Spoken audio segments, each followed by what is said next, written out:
Mesdames et messieurs, bonsoir et bienvenue une fois de plus sur votre page météo du jour. D'après l'immense actualité la plus récente, l'on observe le développement de certaines cellules pluvieuses orageuses dans la partie du septentrion ainsi que dans certaines localités du grand sud du pays. Ces cellules seront responsables des pluies orageuses que l'on va enregistrer dans les prochaines heures. Voyons cela avec plus de détails cette nuit. Des pluies orageuses modérées à fortes, accompagnées de vents modérés à forts, pour arroser la plupart des localités du septentrion, ainsi que dans la partie est, sud, centre, littoral, sud-ouest, ouest et nord-ouest du pays. Cependant, des pluies faibles pourraient arroser certaines localités des départements du Mayo d'Anaï, du Mayo Kani, du Mayo Tchanaga, la Diamaré, du Mayo Sava dans la région de l'extrême nord.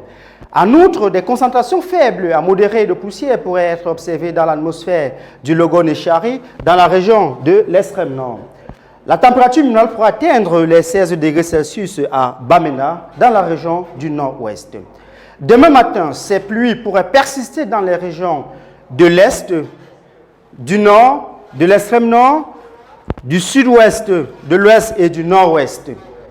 Par ailleurs, le brouillard sera observé dans les localités du grand sud du pays, notamment à Yaoundé et Bolova, ainsi qu'à Douala. Le reste du pays pourrait baigner sous un ciel majoritairement nuageux et un temps frais.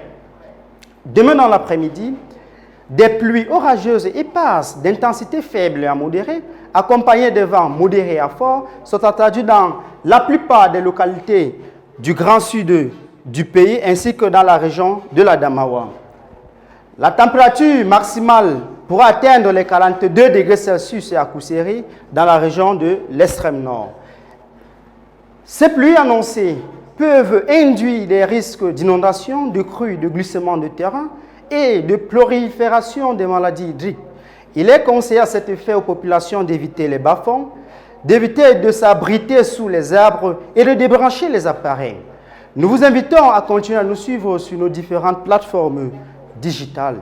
C'était tout pour votre bulletin météo.